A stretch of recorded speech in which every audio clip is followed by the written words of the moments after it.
You keep it a secret then. Keeping what secret? Don't be afraid of your freedom. Boom, here we are again, guys. We're level 1. You lot are idiots, man. Idiots. We understand that you have to do what you have to do. But You're idiots. You're idiots, and you're tyrants trying to tell people what to do. Shush you, shush you. You're aggressive man. No time for you. Go away. What I'm trying to say is... You got small man syndrome. Go away. Sir, Go away. Go away. You remind me of a little Jack Russell. Sir, there's no need for that. Can you take that badge off? It offends me. It's a gang badge, mate. That isn't part of your uniform. That flag there is not part of your uniform. Yeah, it's a gang badge. Go actually fight some crime, yeah? You're a sausage, right? Look, got a sausage here. Sausage! Big sausage! Big, massive jumbo sausage. See that sausage? Oh, sausages. Gamer, what do you think to all these sausages today, bro? Stay out of those dogging sites as well. Those dogging sites, I know about you and your pals, you filthy animals. Don't film. Are you mad, bro?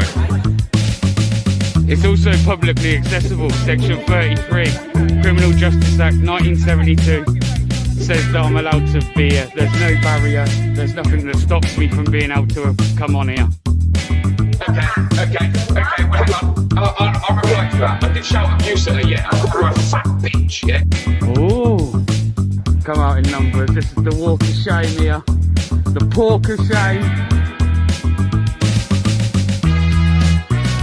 Sausages.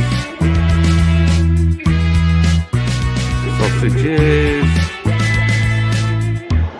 2 metres, sir. Well, I'm on my way out anyway. You want to go in? Which way, what? You want to go in out? Do I want to go out? Yes, which way you want to go in? I want to go in. In, out, shake it all about. What? Which way you want to go in out? What do you mean, which way do I want to go out? I want to go whichever way I want to go. I am a free man in a free country and I shall walk where I like to walk. Oh. Yes, I'm free.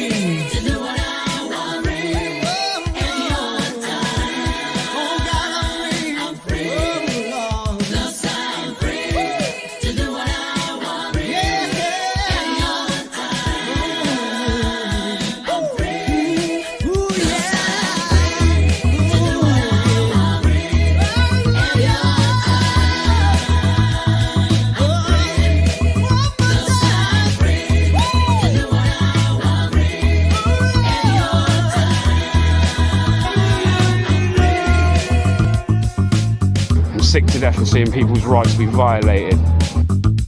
You had a Karen in front, and I thought because she see a little confrontation, she was going to pipe up and tell me not to record because I don't have her approval or her say so. Well, tough. I'm in a public place.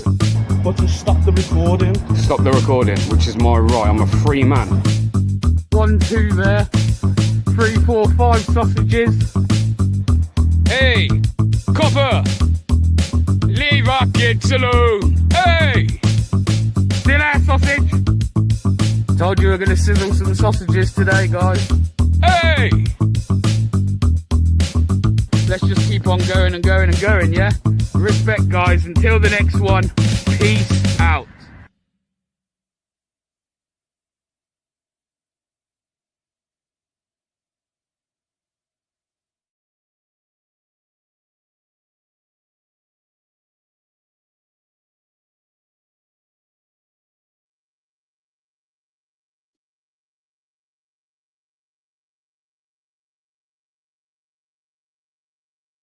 Yo, can you hear me? Are we in? Are we in business? Are we in business, people?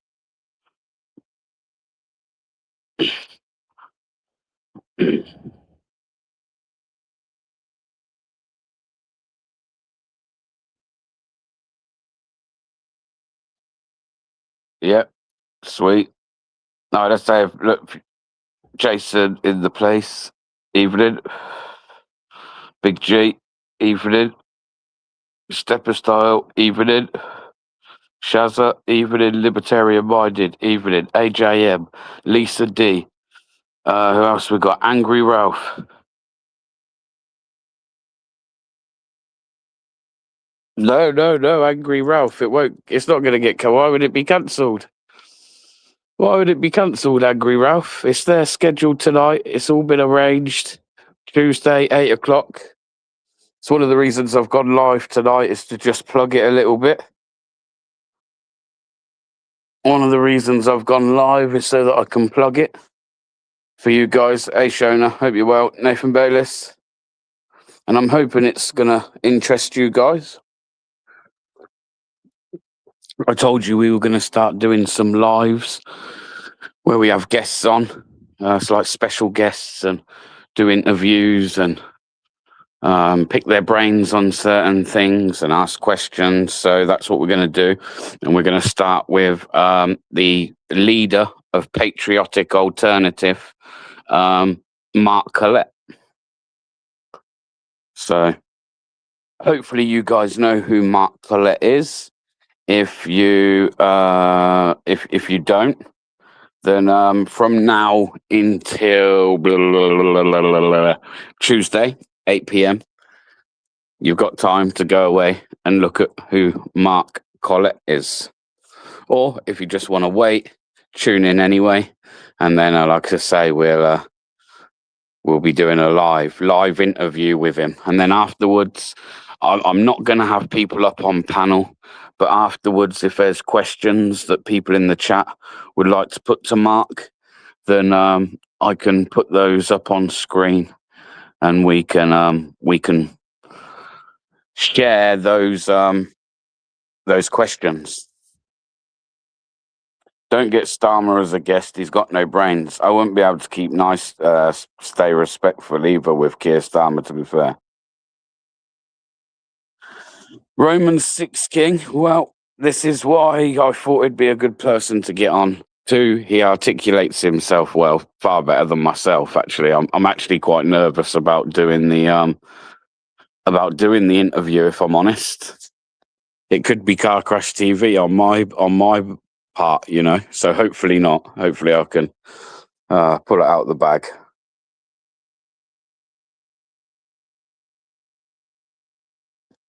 Brandon Mitchell, what's up? What's up? So yeah, hope everybody's had a good weekend. Weather's been beautiful. Thought I'd go live. As I say, it is scheduled already. I'm going to put a link in the chat now. I'd like everybody to quickly go over, push this link that I'm about to put in the chat. I'd like you to go over. I'd like you to push the notify button for the scheduled live. You'll see it there. Says an interview with Mark Collette. I'd like you to go over, go and give it a like so it's already liked, and go and put a notification on so that you get notified for when we do that, because that's going to be that is going to be Saturday night, and like I say, it's going to be live. It is going to be a live interview. So I'll put that in the chat now. AY, yes, geez, what's going on, bro? Good to see you. Hope you're well, pal. Was catching a little bit of your live earlier in Crowborough, actually. Big up, bro. So yeah, if I could get you all to head over to this link now, you can all come back to me. So like I say, it's on my channel anyway. If you could all go over to that link that I've just put in the chat. If you could go and give it a like and put the notification on, it would be much appreciated. And that is going to be the stream that we do. And it isn't going to be an open panel like the ones I usually do, just a live interview with the leader of Patriotic Alternative, Mark Collette.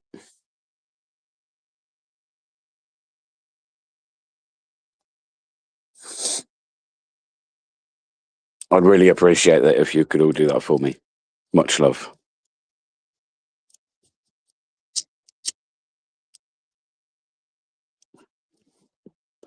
There's 70 of you in the chat now, 75 of you in the chat now. So if everybody goes over, hits that like button, we'll already have a good few likes before we even start that live. And like I say, go and hit that notification button as well. Links in the chat. I'll post it again.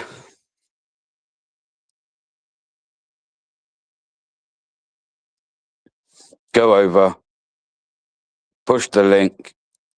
Have you been back to the Spudman since? Ashley, I haven't actually.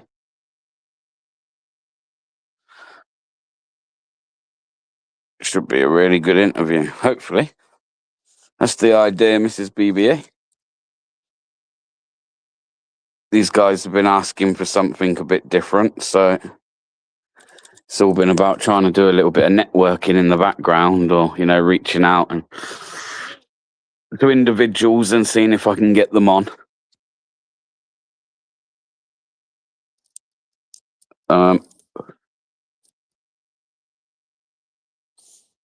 And maybe his views won't align with yours. That's perfectly fine. The only thing that I'll ask in that live is that you do be respectful. Be respectful. I'm not going to be putting any comments up where people are being disrespectful. Yeah, there's a way to debate. There's a way to ask questions, and if you do it in a respectful way, then I've got no problem with it, and I'm sure he won't either. So yeah, maybe, mate. One day we'll do one. Yeah, mods be on form that night. Mods be on form that night. But yeah, so I'm looking forward to it. I hope you guys will look forward to it as well. I hope all of you will join me. Let other people know about it. Please, from now until Tuesday, go over to my channel, find that scheduled live and plug it. Put it on your channel. Put it on your other socials. If you could all plug it, share it for me, tell someone about it. It would be much appreciated. It really would. I'm sure Mark himself will maybe put something out his end as well.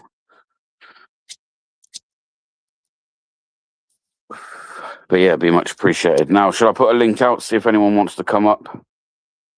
I did see DP in the chat as well. Big up DP. Mondi Media. Evening, bro. Maybe Mondi might come up and tell us about Leeds, because I didn't go to Leeds.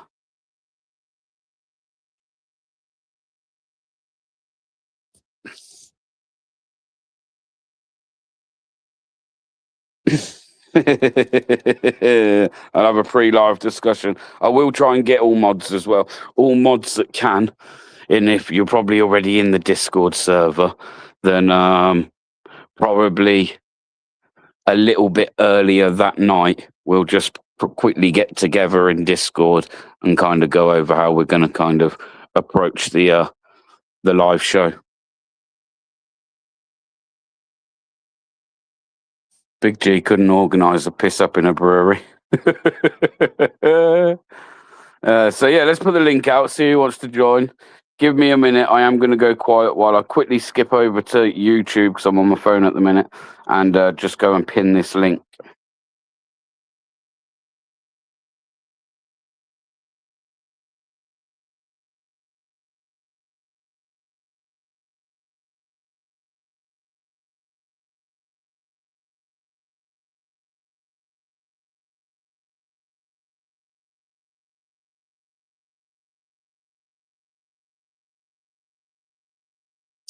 But yeah, do feel free to come up. The link is now pinned, I believe. Do feel free to come up. Let me know. Let me know what you think about this interview that I'm going to be doing on Tuesday. People, well, even if you don't agree with it, it would be interesting to. I'd be interested to know.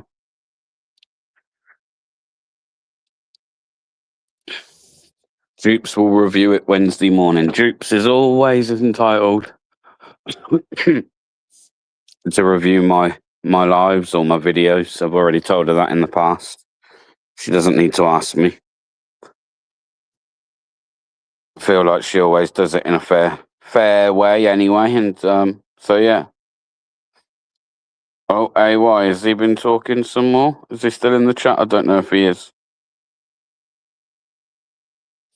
Out of order. Out of order, Big G. Come up and tell us all about it.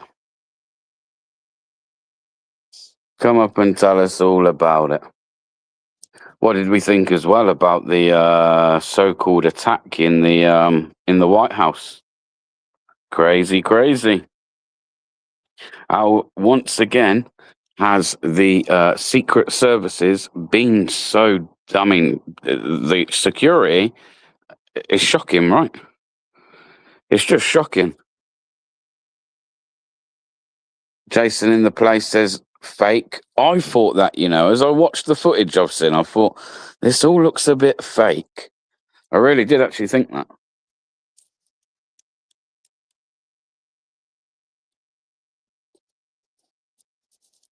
Big up Stepper Style. Get in the Discord, Stepper Style. Come on, mate. You're now a mod, bro. You're now mod status. Come and join the madhouse with the rest of the mods. Yes, G. Yes. Yes, yes, bro. How we doing? Oh, good, brother. You? Yeah, steady away, mate. Can't grumble. Mustn't grumble. Aye. Good. Andy Belshaw. Ethno-nationalism is our future. Civic nationalism has led us to where we are today.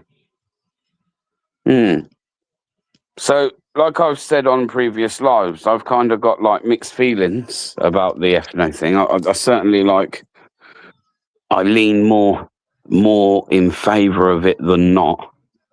I think there's a lot of different labels that people like the CivNats, the FNats, so and so. And it's like, I think that we're all like pretty much on the same page. And I think that the differences in between all these different groups are like fine margins, very, very fine margins. That's it. And that's why I thought it'd be a good idea to get someone like Mark Collette on, that I believe, from what I have heard and kind of seen for myself by looking up a lot of stuff, content and stuff from Mark Collette. I believe he's always pretty much stuck the same stance. He's always had the same stance. He hasn't really budged or moved any too much, So yeah, I thought it'd make for a good interview, Andy Belshaw. So, like I say, hopefully we get people interested in listening to it. And if it goes well, as I say, we plan on like doing more of these, reaching out to more people, like certain figures and asking them to come on, man, and let me interview them. So. Yeah, well, there's no point creating an echo chamber and having people on that align to your ideologies or your views or whatever. What's the point? The whole point of debate, right, is to have people with differences of opinion. So it's not an echo chamber. So, you don't have to like these characters and whatnot. The whole point is to have a discussion. I'll be honest, it's just me and I could be wrong. But if you speak to a lot of like the CivNats and stuff, they'll all say the ethno route's like too far. And I kind of think to a degree maybe it is. However, when like I went to Nuneaton and I'm listening to these like particular individuals speak, and like on other podcasts they've done in the past and things like that, it's completely different. And I know we know this, but it's completely different from the way these are portrayed to be in like the mainstream media. Completely different. Like even from the things they say, like what they actually say to what the media put out, they're two different things. It's like, oh, they said this. No, they didn't. They actually said this, and they've always said this. And there's actually people, I think, I heard Mark Collette say in Nuneaton, and he may say it on Tuesday, but he's been banned from like multiple platforms. He's been he was saying he's not allowed to have a bank account. He has a load of other mad shit, yeah. And he's saying that like the rhetoric that's being spoken now, say by even the so-called CivNats, is actually far worse than anything he's ever said. It's not like he's not allowed a bank account. That's mad. I thought everyone. I thought that I'm was pretty actually sure. like a I civic know. right. No, I'm pretty sure. Like I even put a video up. I'm sure it's in that video. Young Bob was interviewing him, and I stood there and filmed about 2 minutes of it. And I'm sure he said that he's not even allowed a bank account. Mad. So there's like a few of the questions I wouldn't mind kind of covering and stuff. Yeah. Well, like I say, you kind of know my views on this stuff. Whether you're an extremist in the far left or an extremist in the far right, both ideologies will never ever be achievable in the UK. Right. So this is where I agree, but I disagree. So what I think is, like centre left and right.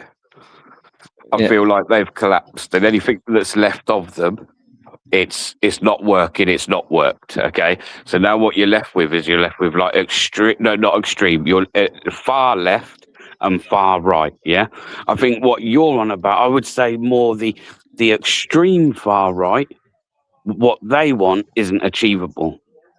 What the far right maybe want, I would say it's not beyond impossible what they want.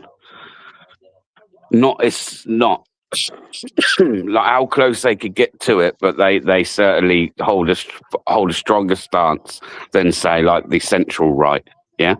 So I think at this point where you hear people say, far right, and you try and use far right as a bad word, I actually think for anyone that is on the right, you need to understand that it's only now a far right party that is actually going to get you anywhere, because central right isn't enough. Just being right leaning, a right wing party isn't enough. You kind of need someone that's willing to take a far right stance, which I think far right don't get that misconstrued with extreme far right. Because everyone, as soon as people hear far right, they're like, and think of the worst. And it's like, actually, no, that's what I would call the extreme far right, not the far right. Yeah, let's just label it as a centre right, and far right. That's probably the easiest way to put it. So you're just on about your ideal is someone on the right rather than far right. Yeah, I just If that don't makes think. sense. Yeah, I guess it does. Let's bring Monday on. Monday, so yeah, evening Monday. End of the day, Bear, with all of these things, it's about compromise, right? It's what each side is, if you call it sides, of the political spectrum, of what they are willing to compromise to. Because, like I said, from a far right point of view, right, you are going to get rid of the NHS because that's a lefty socialistic. Oh, echo. Sorry, It's a socialistic lefty concept, right? So, that would be a compromise on the far right that they would have to make, right? Wouldn't they? As an example, like I say, I'm just saying that as an example. Yeah. Monday evening, mate. Hello. I've got my far right avatar up today. Okay. Monday. Are you good? Yeah. Yeah. All good. Yeah. Shame about the football, but that's the only thing that's gone wrong this weekend. How was Leeds? It was weird. Very weird.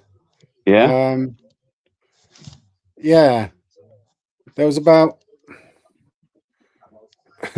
well, you could count the number of UKIP supporters on 3 people's hands. And then there were many hundreds of lefty supporters there, all countering something that was totally, completely and utterly irrelevant in terms of numbers. And a load of people there weren't even UKIP supporters. They were just patriots of those few that you could count. A bunch of people from Seacroft turned up with their flags. It's like, there were more YouTubers there than there were people actually doing the marching. Yeah, it's quite funny because like I have noticed that sometimes like you'll see these like smaller ones, and surely they must realise at this point because they always go on about it, right? They always like to go, "There's many more of us than you," right? So if you know this, why do you keep turning up, making it this big spectacle? Do you know what I mean? Though they make it such more of a bigger event and put more eyes on it. Whereas if like you said, you kind of left them to it. It's a very small number of people, and to be honest, I don't think most people would pay any notice to it, you know? And there were quite a few arrests, actually. I didn't see that many of them, but English Ned got quite a few of them because I left the place where a load of stuff was happening. There was a bunch of people there who were our usual pro-Palestine supporters in Leeds that go around every Saturday, and they'd had their march through, and they'd carried on through. And then once theirs had finished, a load of them decided to just pop up in certain places along the route to cause some problems, and they got themselves arrested, which was quite funny. But I don't think there was even one of the UKIP bunch that were arrested. I have noticed.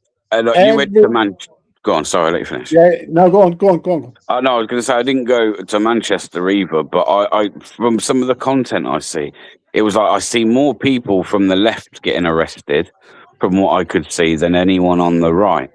I don't know if that was the case. I don't know if you see anything like that, but that's all I just see. feel like the tide. Maybe it's a bit too early to say. Sorry, but I've seen over a few protests now where the police seem to be taking a much stronger stance with those on the left. However, the blame is always aimed on the Patriots. Yeah, of course. Because if they weren't there, then those other people wouldn't have been there, and so there wouldn't have been the arrests. And it's like, it doesn't work that way. You know, that's the same as the argument that they use for preventing a breach of the peace. You're here and you're causing these emotional people to get triggered, and they might have a go at you and they might cause violence. Therefore, we're going to detain you and make you move to prevent a breach of the peace. And that's absolutely the wrong way around, as has been written by the Metropolitan Police Commissioner time and time again. And they all do it. They've all been taught this thing. Get people out if they look like they're going to cause the emotional people to get emotional. And it's like, no, you don't do that. so it will be turned round. All these people were arrested because the far right was there. But the big thing that I had a problem about was there was these 30 to 35 people walking through the streets of Leeds, and they had 6 police horses in front, and there were 2 or 3 police per person surrounding them. It looked like they were walking a bunch of the most dangerous prisoners from one prison to another. And it gave the impression to anybody watching that the people who are here are dangerous. And I found it absolutely horrendous. And it really got at me that the Patriots, a few people flying some British flags, either the Union flag or the St. George's Cross, a few, less than 30, they were made to look like Leeds United hooligans from the early 1980s. Really dangerous, and everybody should keep away.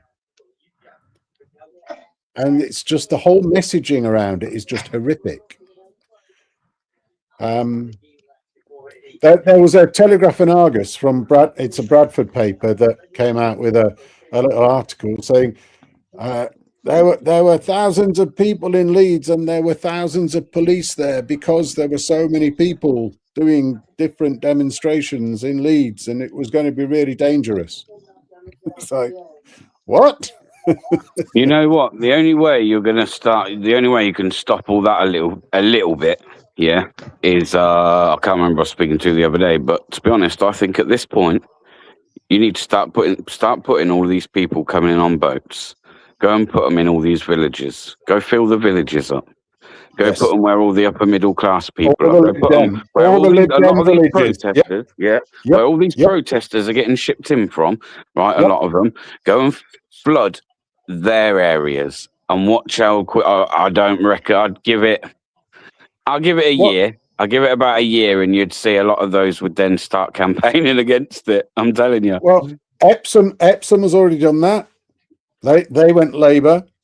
Right. Okay. Crowborough is the one with the old cadet place that they've filled up with the Green Party's deputy leader as one of the councillors there. Now, that's one of the big places. And this is what is happening and what is going to happen. And I want to see more and more and more of it. I want these middle-class, posh areas with very la-di-da Gen Xers and boomers who all go, no, we've got to be really nice. And it's all about saving the world and all these people. And they're just misunderstood. And it's like, no, bring them in. You can have them on your fucking doorstep. Let's see what you say. The only way. That's literally the only way I ever see them changing their mindset on this illegal migration. Yeah, and it's them and their children that end up with the problems. And I hate the concept of it, but I'd prefer that than you chuck it on the working class communities of the centre of our cities, who are already inundated with various amounts of problems, and you just add a load of problems to them, and then you say if you complain you're a bunch of far-right fascist racist bastards. And it's like, what the fuck is going on in this world? So, there's also a couple of people I've been speaking to recently who, like myself, have had like new build estates. I would say I wouldn't say they've had enough time to do like full estates, but so there's one not far from me, and I would say it's like a very small housing estate. Yeah, all brand new. Mm-hmm. Most of the people that are apparently moved in there, I mean, again, it's not like they've gone and actually asked them, but just by what they're seeing, it would seem that they definitely haven't gone to the local community, shall we say? They ain't gone to white British people. They haven't gone they haven't. And I've spoken to other people that have said the same thing. Like, oh yeah, they've moved out of these hotels, or even these HMOs are shut down. All right, where do you think they're gone? Oh well, we've just had a new housing estate built, and they're filling up quickly. It's like, there 6,000 new houses in London near mosques. Okay. I'd like to answer Gareth there. News now Yorkshire had to take his mask off, but the left could keep theirs on. Not yesterday in Leeds. That was really interesting. The police did a very, very good job there. They made everybody take their masks off. And the first arrest that I actually saw was a lefty who refused to take his mask off, refused to give their details, and therefore was arrested rather quick and rather effectively. Or he was taken around a corner and told very, very earnestly, remove your mask, otherwise you will be arrested right now. And when you've removed your mask, then you give us your details as well. So the police are getting on it. Yeah. There are some good things that the police are doing, but I thought the optics of yesterday with them all surrounding a small bunch of people who were just carrying English flags, British flags. It was like, yeah, this looks really, really bad. That was my perspective. A lot of other people were saying it was protecting them. Hang on, G. I'll let you crack on and speak. Let me just bring God bless on there. God bless evening, mate. Yes, good evening. Am I there? Mate. Yeah, you're here, bro. You're here. Well, I'll give you a warning, right? I've had a long, shitty day, cleaning and this and that. I've had a couple of drinks. So if I'm a cunt, just kick me, all right? But I'm not a cunt, am I? All right. How you doing? Oh, I can't believe I'm on the live channel. Yeah, big up, bro. Go on then, G. No, I was just going to say it's purposely done that, innit? One, because it was obviously St. George's Day on Thursday. Obviously, most people are celebrating it on the weekend. And secondly, Leeds, it's always been renowned as a Labour hotspot. And obviously you've got the fucking Chancellor of the Exchequer that holds a seat in Leeds as well. So, yeah, like I say, Leeds has become more and more left orientated. Gee, do you understand why most people celebrated St. George's Day at the weekend? Do you know why? Well, because obviously they're off on the working through the week and whatnot. Yes, exactly. Because we're working. We haven't got that time during the weekdays to go off and do all this like colour our hair, green, blue, red, orange. We're patriots. But yeah, Leeds is. I'm near Leeds, and it has gone more and more left. It wasn't very much. Years. It wasn't very much this year because I found some of those England flags we had from last time we was in the football. I put them on the car. No, having said that though, in Swindon, the Oxford raised the colours. I think they're migrating to over here. We have had quite a few roundabouts raise the colours. Big up. There are some interesting aspects with the Leeds Labour connection. It's very clear that it comes through in the way that the police deliver what they're doing or how many people they put in place when there is a patriot protest there versus when there's just a lefty-based protest, which doesn't have a counter because there is no organisation for patriot stuff. I mean, if you get shit from patriots, that's because they are really, really, really pissed off. You have pushed them. You have pushed them to their limits, and that's the only time that you get. I say it all the time. I say it all the time, and I do make a point of always saying it to a copy. You know, like even though I know it falls on deaf ears, I will do it. Like it can be at the smaller demos where like there's no lefties countering it. And it's like, how do I say it to the police? You notice they'll like, it's nice and quiet and that, and like, no hassle, no one's, you know what I mean? You ain't got to make any arrests. You're not all on edge. Like, it's nice, isn't it? And they all kind of just like look at you as if. No spit masks. Yeah, honestly, mate, because that is exactly what it is. If they weren't countering these protests, they would go about their march. Doesn't matter how big these marches are, by the way. They would just go about their march, maybe a few chants, wave a few flags.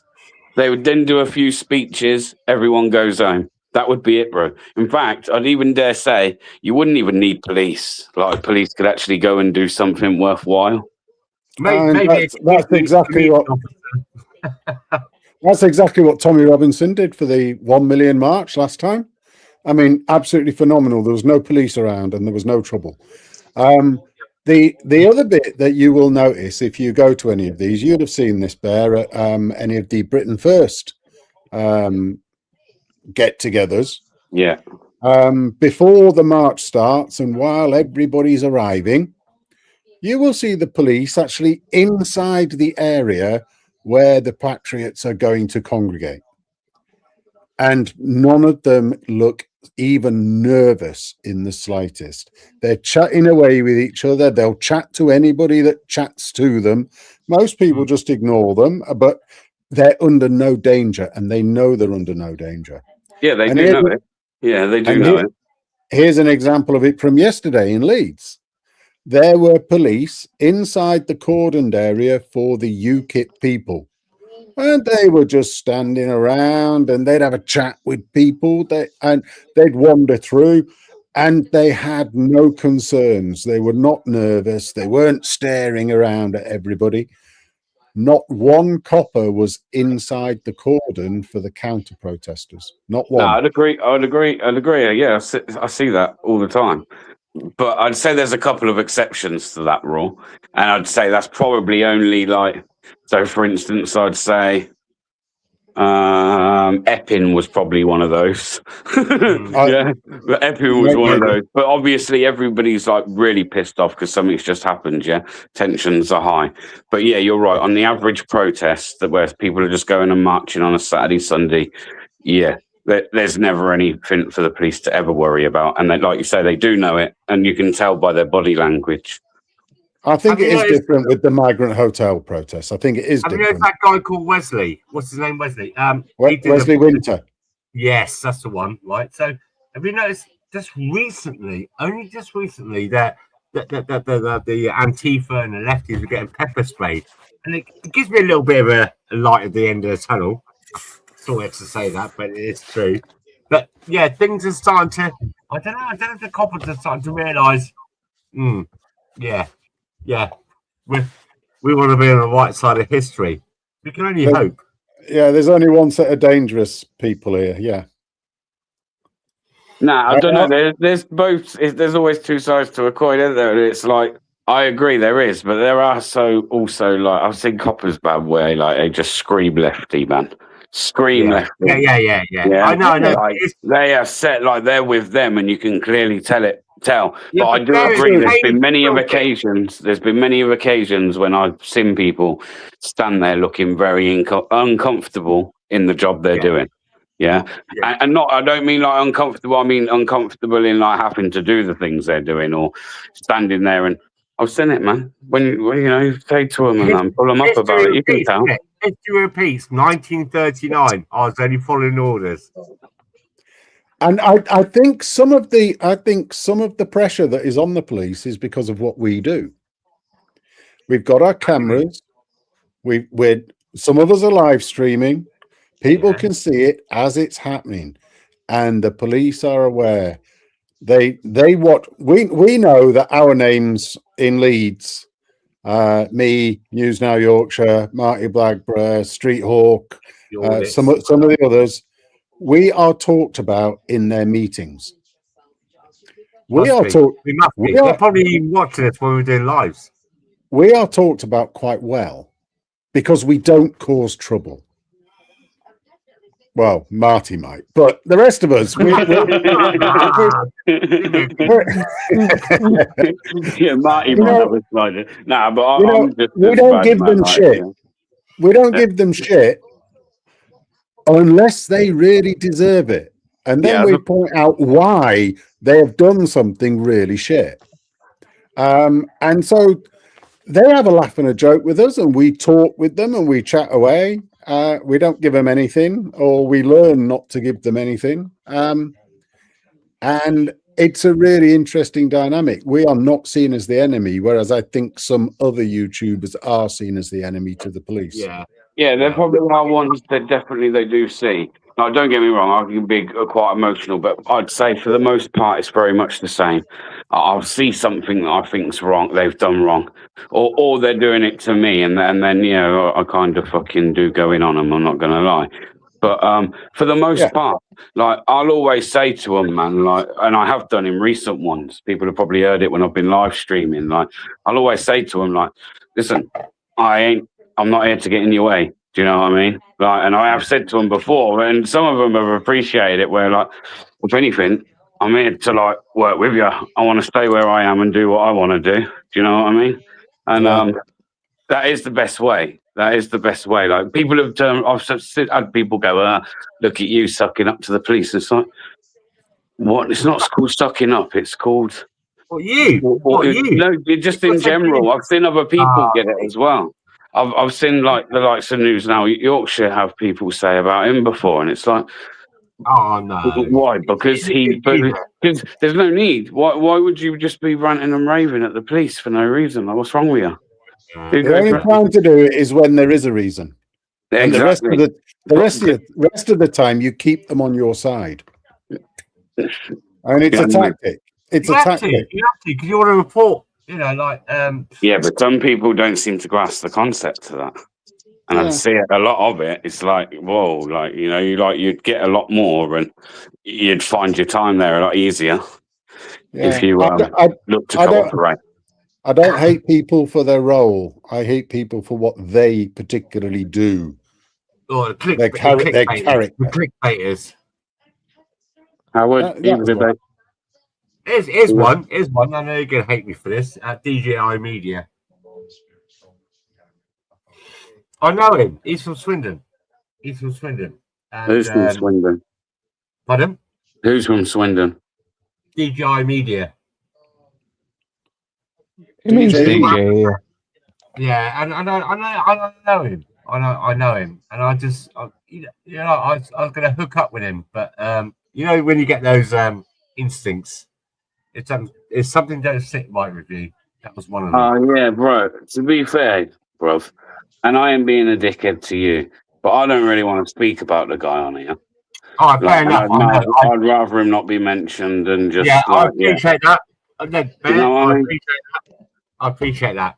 Yeah, sound, mate. I appreciate it. Sound. No, and I've known you since like what, 200 subs. Look at you now, 120,000. Big bollocks. Fair play to you. Fair play to you. But you've earned it. You done good. You have absolutely killed it on some of the streams you've done. Yeah, I know. Yeah, I want to try and be a little bit more consistent. It's just hard with work and stuff, you know.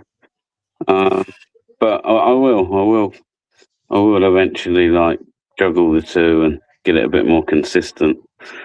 And there's some other stuff I want to do as well. Like I feel like a lot of it's like become like really repetitive now. So like I'm relying on just like these protests and things to happen. And don't get me wrong, they're happening. So it's not like you're going to fall short at any point. But it's like I don't know. I feel like there's a lot of other stuff I could be doing on this channel as well. Such as.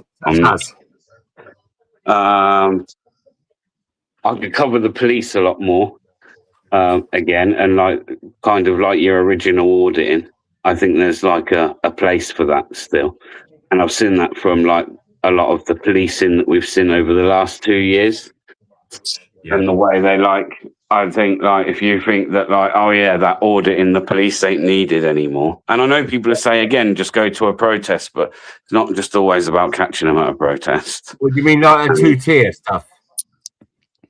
Just a lot of stuff, and the misconduct hearings and everything else that goes on with the police, mate. It's kind of like I could be wrong, but I don't actually think there's many auditors now like doing that kind of coverage of the police. If they're covering the police, it's at a protest, right? But that's not the police. That's individuals, and there's always going to be there's always going to be bad eggs.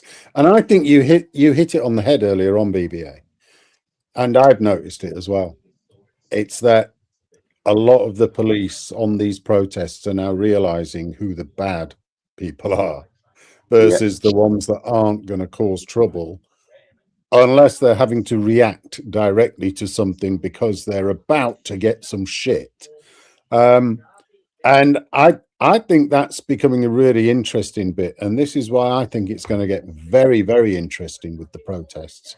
Because I think the stuff that we're recording now, I'm being a bit doom and black pill here, but I perceive we are in the sort of same position as 1920s Spain, with all of the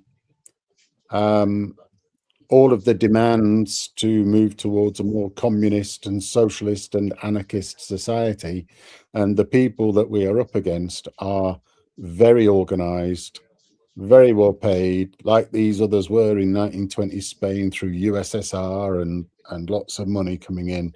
And the Catalonians and the anarchists, and it's like, okay. They've got the same type of arguments in terms of income inequality and somebody's got a load of power over them and whatever. It's starting to get very violent. It's very low level at the moment, but they are singing stuff like, "You're racists, you're Nazis, you should be put in bonfires and killed, or you should be chucked into the sea and drowned." Which is listen, these people, rather hate-filled and insightful. Well, like we've seen loads of cases of that over recent times. Like probably one of the most recent, like when we're talking prolific, is like the Charlie Kirk stuff. And when you hear these people like actually turn around and say, and you can tell it ain't no joke. We can all joke around and like throw out like silly comments when we're angry, but these people were literally sat there like happy about the death of an individual. Like in front of his children, and his wife. Now, this is where I feel like, and I've seen it, man. I feel like I've seen it. And on Monday again, you have. I feel like we all have. Anyone that's covered this stuff, and you've seen them running wild when they do. These people got to the point where I feel like. So, for instance, myself, where they call me all of these labels, these people would actually like kill me if they could. Like if they could get away with it, they would literally kill me and like say they done it for the greater good because I was a dirty Nazi or something. Yep. Yeah. Well, they praise murders. So Charlie Kirk is one example. That chief executive of the healthcare in New York or wherever it was in America, that's another example. The guy who tried to kill Trump yesterday, that's another example. They're saying that's all a MAGA false flag type of thing. All the other attempts on Trump's life, all the stuff that's going on here, everybody who gets arrested from the left now is seen as some kind of martyr. You've got the Just Stop Oil. Just Stop Oil. You've got the Filton 24. You've got the Teledyne 4 that just got judged on yesterday. Or the day before yesterday, and they're all martyrs. They are seen as their heroes. Yeah, we've got a big problem. Like Mandela, Nelson. Yeah, there's another one. We got a big problem coming up. I think it's going to be a really big problem. And I think we are recording history to make sure that history is actually understood and known. No, I agree. I'm not dismissing all of this being recorded or documented. It needs to be. I didn't say that. No, I know you didn't. I just want to like say like I weren't saying that either though. But yeah, just for myself, as an individual, I just feel like there's other things I could still, even like. Again, these people are moving out of the hotels and the HMOs. Where are they going, man? Where are they going? Need to find these places. They need more attention. Newspapers, there. This guy stood outside a school, and it all boils down to mental health, Afghanistanis and stuff like that. So you have to look at what's going on. Like so I don't know about you guys, but when I wake up in the morning, I come down and I go through the Sun newspaper, Daily Mail, all that kind of shit. But then if you go to all the things like Birmingham Mail and all the other, like, I don't know, Devon, stuff like that. If you look at what's going on, there's a massive increase in these crimes that are going on. Crimes, well, heinous crimes, that's what I call it. Yeah. I showed that a little while ago. Like, I don't know if I'll have to see if, I think they may have stopped the website there, but there was a website where, like I think it was called like Migrant Map or something, and it had loads of information about the amount of boats and that were coming in. And then there was another link on this website where you push the link and it would take you to a map of the country, and it had pinpointed everywhere where a crime had happened of an individual that had come over illegally by small boat crossing. Yeah. And I'd done it on a live. I can't remember when, but it was a little while ago. And you clicked on these different pinpoints and it would tell you like the individual's name, how old they apparently were, what crime they had committed. For the most part, most of them, it was there, and how long they'd been in the country before committing that crime.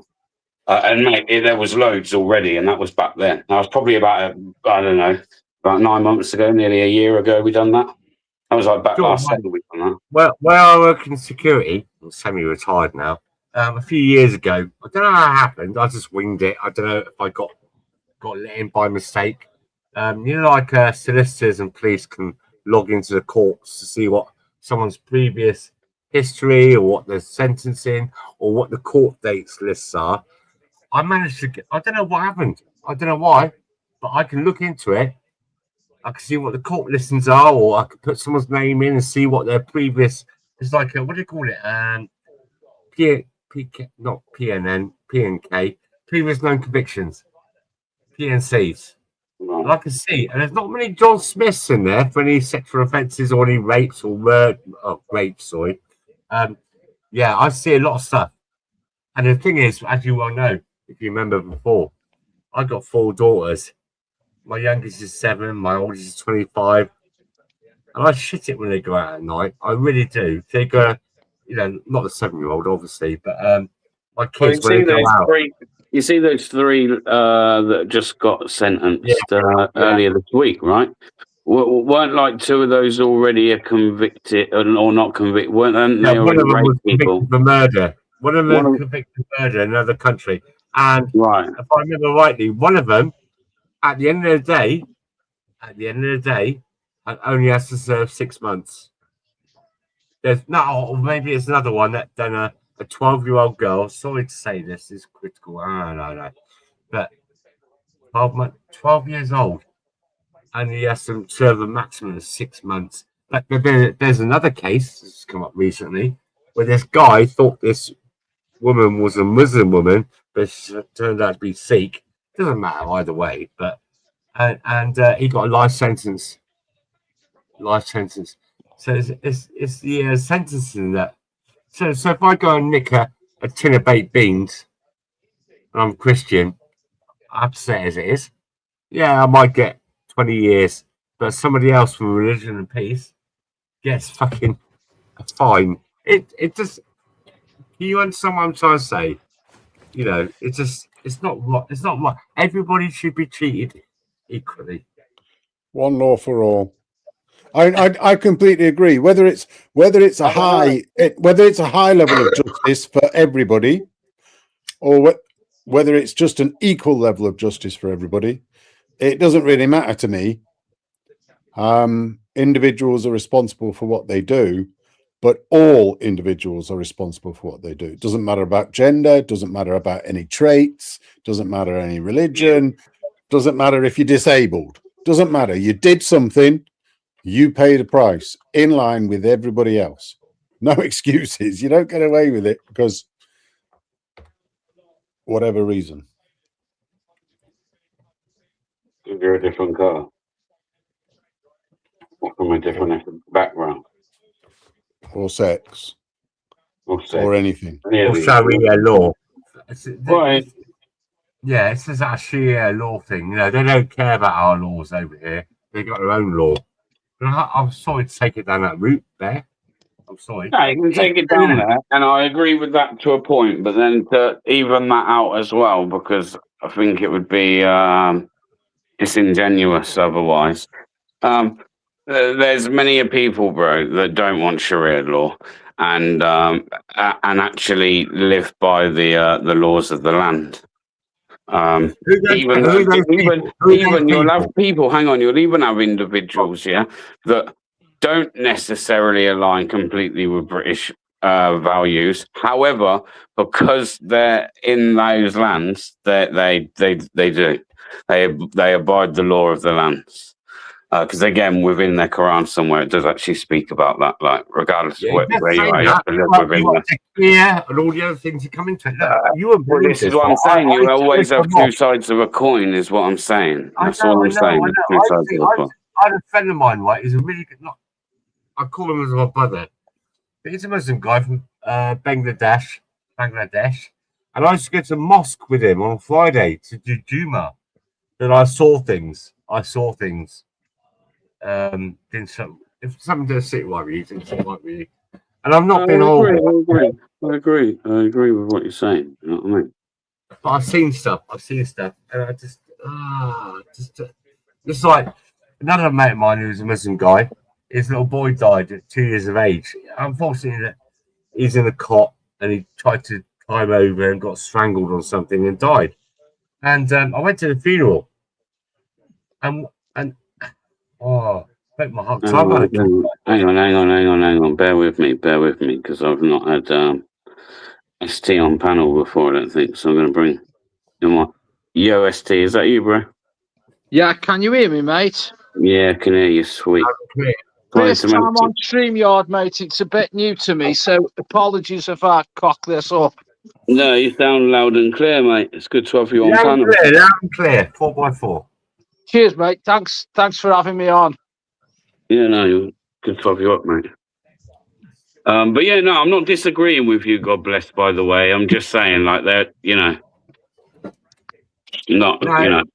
I know what you're saying, but it's when they, like, if you carry the coffin, I think it's 12 paces, you're forgiven of all your sins. And when they took this little boy's coffin down, then they opened it up at the graveside and all took pictures. Oh, mate, I was in bits. I've not heard of that before. Yeah. No, not me. That's And women are not allowed to come to the funeral. Imagine your wife not being allowed to come to the funeral of your little child. Okay, so I've seen some crazy shit, yeah. So I used to actually do grave digging for a living. Really? For a couple of years I've done it, yeah. Wow. I've done grave digging, yeah, on a cemetery. Did they know? Did everybody know? I've done a bit of that, but not the same way. Sorry, did everyone know? I'm sorry, I'm not laughing at you, BA. Right, it's a good. No, yeah, I did, right. And so we done the Muslim burials. And yeah, I've seen some crazy shit, man. I was in, like, I've seen them, like, they bury their own children, basically, up at the cemetery. Do the whole thing themselves. Like, mad. But to say that women aren't allowed to go, I've seen many women at a Muslim funerals. I'm going to be honest with you. Yeah? Yeah. Yeah, I have, yeah. I think it's like a different type of, like, you got the Shiite and Sunni and all that kind of stuff, right? So I got a friend of mine in what do you call it? Casablanca, which is in Egypt. Is it Egypt? No, Morocco. Egypt. Morocco. Thank you very much. And when I tell him about the things that go on over here, it just right. So what I'm trying to say is, right, the people I know in other countries that are Muslim, I get around a bit, right, and it's not the same as what's going on here in the UK. I have to say it as it is. Well, these public demonstrations of prayers on the street is illegal in other countries. It's not allowed, and it's against Sharia law to do it. Yes, I know. What is going on? It's a power play. That's what's going on, and our police and our councils don't understand it's a power play, or they don't care that it's a power play, and they actually want a power play to be there. I don't know. I don't have any evidence for any of those insinuations, but it's against Sharia law to actually do it. Yes, it is. All you have to do is 100% right. all you have to do is tell these Muslims that they're not being Muslim. I've got friends of mine from all around the world, and like I said earlier, I've been to Juma on a Friday on a mosque, and hang on. So what? Wow. It's not allowed what to pray on the street? Yes, no, it's not. When I tell my friends that I get on well with, and we do this and do that, and they're Muslims, right? They're not the same as the ones over here. It's a kind of like a hard Islamist kind of. I don't know. It's just they're not the same. When I tell them what goes on over here, they're shocked. they're shot. So I don't know what's going on. I just think we're being, I don't know. Oh, it's hard to like I said, I'm a Christian kind of person, and they don't disrespect me. They respect my views, and I respect their views. But wow, there's something very, very different going on in the West. Do you think that councils kind of tolerate this public prayer like they do the grooming gangs in exchange for blood? Cowtail. I think they're just scared. It's very difficult because I don't know. I mean, I haven't spoken to either side on any of these, but it could be exactly that. It could be about community cohesion, or they're just scared to be called racist when religion isn't a race. You know, I don't mind the Sikh people. When I speak to my friends over in like Morocco and other countries, and I tell them about the grooming gang kind of stuff over here, I said, "What happened there?" And they're just, when I've been on live with them, they just put their finger across their throat. You know what I mean? And to say that what would happen to anybody who did that. But then I've read the Quran, I've looked through it all and everything. And I don't know. The thing is, they think Muhammad is a perfect man, and what his actions were are okay. Oh, it's such a fucking, it's such a minefield. It really is. I just want everyone to get on with each other and love each other. I just want everything to be okay. You know, it's not going to happen. It's not going to happen. There's no money in peace. I just think all this ideology, right? Let's just say it for what it is. Yeah, all this multiculturalism, it don't work. No, on paper and that, like when you like, it looks good, man, and it you think like that's the way it should be, and we should all be able to live in harmony and peace and harmony with one another. But you've seen time and time again throughout history that as soon as you start mixing different fucking cultures and stuff, that it doesn't work. It doesn't work. Never has, and it never will. Human beings are, I believe, it's like a natural instinct that's never really left us, that we're all very tribal.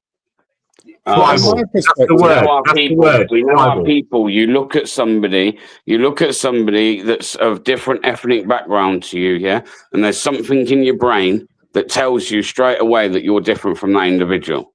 You're not the same. From my perspective, BBA. From my perspective, it's about numbers. Once you get such big numbers and they all congregate in one community in one place as a ghetto, then there's no connection between the different communities and the different types of people. 100%. Back in the 70s, 80s, and 90s, when there wasn't that many and people were dotted around, you had your local Indian corner shop and everybody would go in and everybody would chat away quite happily. And everybody talks to the people at the Pakistani curry shop because everybody goes in there and everyone's happy and it works. And now it's not working. It's like, I agree with that. I'm not completely against migration and having people from different backgrounds in here. I'm not. It's not, but like you say, you do the numbers game, man, and it doesn't work. It doesn't work. No. The key bit about that is this concept of integration. When I was growing up, it's just about integration. And I was thinking about it over the last few months. And I'm going, not domination. Integration or domination. I'm 60. I'm 60, right? A couple of months ago. And when I was younger, oh wow, we used to go out, Italians and everything, all different species, and we'd have each other's backs. Black, Caribbean, everything. But now, have we changed the definition of integration though? Because It's Because I'm not sure I knew. Hang on, God bless. I'm not sure I knew not sure I knew what integration really meant, because I was thinking something different. I was thinking they would lose their old stuff and they would become part of us. We would take on some of the good bits of their stuff, and it would all be a nice mix. But that leads to it's only recently I've realized it leads to a loss of identity for everyone. Yeah. And so integration cannot mean they must lose their identity, because your identity is actually everything. Your background, your culture, your heritage, your ancestry. Even if I live in this country, if my heritage and background was India, the idea that I would be forced to forget that heritage and forget that culture, forget that background, and try to be English, that would be really, really weird. And I don't think I would. I think I would feel like I was a lost soul. No, because I've got friends of mine that India, or all the other countries, right? Sikhs and stuff like that, and they integrate, not dominate. They work What do you alongside. mean by integrate? Yeah, so integrate is work alongside and happily, but they maintain. They go to their Herkada or whatever it's called, the Sikh temple or whatever. They don't lose their identity in and of itself. And I think that's the key thing. And I don't know that the word integration to everybody is allow other people to be and to maintain their identity, because I'm not sure throughout my life that that's been what people have meant by integration. And it's like, okay, well, if they're keeping their identity and they're keeping all of this, we will end up with what we've got now. As more people come in, we will end up with that. And that's where the numbers game comes in. That's how I see it. I think the integration part has been broken, because when it was the 60s and 70s, like you said, it's down to numbers. When they were small, these cultures and communities were forced in by proxy to integrate, because otherwise they won't get anywhere in society within the UK. So they was forced to adopt the British way of life and the British culture. But now, because there's more coming in, both legally and illegally, they are obviously bringing their cultures, their languages, and this is why, that they create the ghettos, because there's more of them to create those. They're not integrating. Those ghettos. They're not integrating. It's dominating. It's like like I used to live in Croydon. I used to live in Croydon many years ago. Wow. How that has changed. And it's just oh wow. The violence that comes in with it. The violence. We're not violent. Like if you look at the 70s and 80s and stuff like that, Boy George and all those kind of things, we're as okay. We've just happily all got along each other. I mean, things like the what do they call them? The skinheads. Do you know what? I had a couple of mates of mine that are skinheads, and they're supposed to be really racist and stuff. And that they used to love playing things like UB40 and stuff like that. So the numbers get. Sorry, God bless. If I was on my mind, the numbers game thing. So see, this is one of the reasons why I'm doing this interview with Mark on Tuesday evening. Yeah. Is because what are the numbers? So everyone on the right, let's just be honest, everyone on the right definitely agrees that there needs to be deportations, some think remigration, not all, but there has to be a form of remigration. So I just want to know what those numbers are, because you've got certain people, and I'm going to use labels here that I don't personally like to use, but this is what people do, so I'm going to do it. So you've got the Civnats. And then you've got a lot of Civnats that say that the FNats and the ethno-nationalists is too far. So, what are those? What do the Civnats want that the FNats don't? Or what do the FNats want that the Civnats don't agree with? That's kind of what I want to also kind of try and work out, because The I don't balance. really The understand. balance. Well, I think it comes back down to this term integration. Because in the past, if you have communities that are mixed and everybody comes together and everybody's happy. As soon as you get ghettos where the communities are no longer mixed, there are barriers between the two, and nobody goes from one area to the other, and whatever, or very few people go from one area to the other, and different people feel unsafe to go into a certain area. It's like that's when it goes wrong. I don't want to take away somebody's identity. I don't want to take away their religion. I don't want to take away their background or their heritage or their ancestry. That's what makes us different. But I do want them to be part of an English British community that is trying to do the best for Britain, not for their previous country. You can have your identity, but if you're living here, you want the best for Britain. Yeah, this is the biggest. I'm not trying to. Go on, Jake. Go on. No, I was just going to say I always use the Indians as the example because, in my opinion, that is the last community ethnic community that integrated properly into the UK.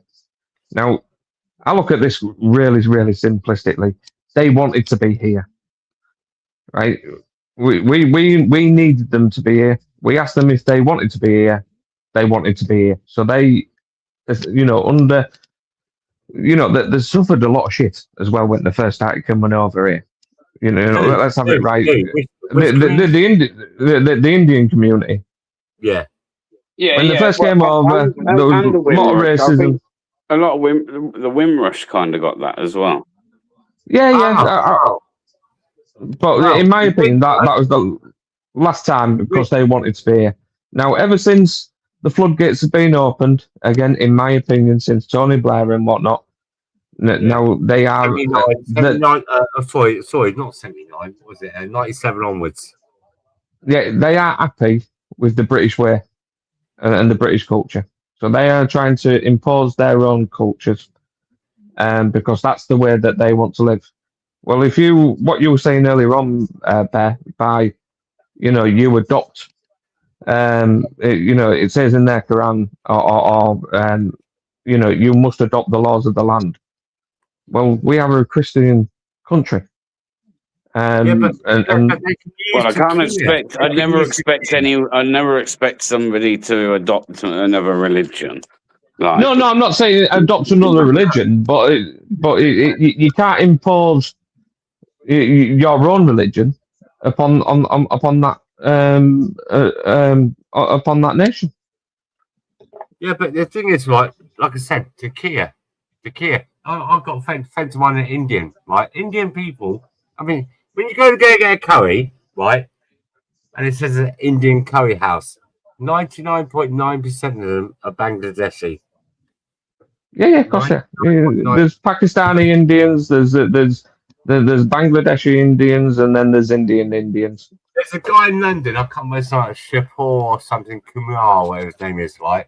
And he said, you must have seen this, where he's not going to serve any halal food. And he's been absolutely, they come round and smash his shop up. Well, not smash his shop up, throw eggs and everything and that, attack his cars.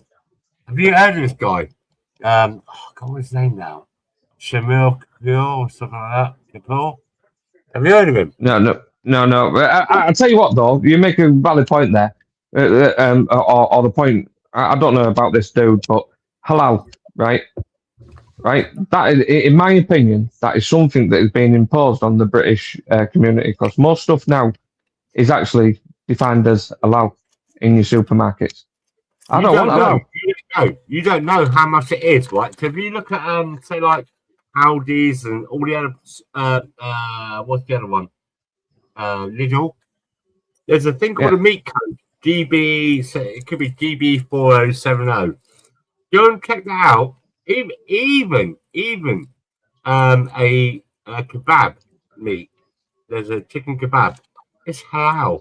I think like here's the worst one. Here's the worst one. So we had Easter recently, right? Do you know that all lamb from New Zealand is halal? So that as a Christian, and I am a Christian, that meat has been offered to a false prophet before I've even eaten it. I don't follow religion, so my issue with it is the animal welfare bit. Yeah, me too. Yeah, Me so- too. Rather than any religious aspect, is the animal welfare bit of halal or kosher. And if you're going to get Yeah, rid or of kosher. halal, you have to get rid of kosher as well, because it's the same thing, just to a different. Kosher's more stunned. More stunned. No, I'm not both going to have to go. If Both they're have to stunned, go. I'm fine. No, Sorry, both have to BB. go. Sorry, Kosher- BB. Sorry. No, that's what I'm saying. Kosher has to go as well. Kosher I meat think has to so. go. I think so. But- If they follow the UK animal welfare rules, they can do whatever fucking praying over it that they like. It's like they could pray to Satan if they like over it. I couldn't give a damn, because I don't believe in any of it. But if they're not following our animal welfare rules when slaughtering, then there's a problem. Yeah, same with Sharia courts. We should have no Sharia courts in the UK. 100%. 100%. None whatsoever. Halal, kosher, Sharia courts. See you later. And we're all on the same rule sheet here. Not on different rules, different courts for different people. And so those are the two biggest things that I would like to see eradicated. And also, you was mentioning earlier about the spread of individuals. Okay, Now, so you said that there shouldn't be Sharia courts. yeah, What about the Jewish courts that we have in this country? yeah, they should be gone as well. They should be gone. Here. If you're gonna get rid of one, you've got to get rid of the other. Yeah. Yeah. Because they use the English law, and it leads to polygamy. You know what it is? We right? have polygamy here in the UK. Abrahamic religions. Abrahamic religions struggle to live side by side with each other, man. Again, I just say, look at history. Like, surely history. Yeah, but look at what copied what. Look at what copied what. So, if you know about what really goes back that's to... That's not the statement I was making about who copied what and what come first, the chicken or the egg and all that. It's just the fact that, like, I understand what you're saying, but I'm just saying, if you look at history and look at those Abrahamic religions, like, they ain't ever really got on. None of them have got on. Nope. The reason being is because what happened was, correct me if I'm wrong, so the Prophet Muhammad, peace be upon him, tried to copy the Judaism of religion, and they said they're having none of it, and that's where it stemmed from. From back then. Well, there is a statement in the Quran that basically says the Prophet Muhammad says that the Jews and the Christians both bastardized their books. Over time, they've bastardized them. Bastardized is the wrong word. He uses a different word, but I can never remember what word it is. So, in other words, he's basically saying they changed the books. They changed the word of God. Therefore, they cannot be trusted, and neither can those scriptures. Which came first? What do you mean? Which Well, one? so you're saying that Judaism I was was about to say first, Jewish then Christianity, Judaism was, then Islam. That's what I'm trying to say. Yeah, but Christianity changed Judaism, and frankly, Jesus never came to be a new religion. He came to tell the Pharisees and the Sadducees that their interpretation of Judaism was wrong and they needed to change. And they never did.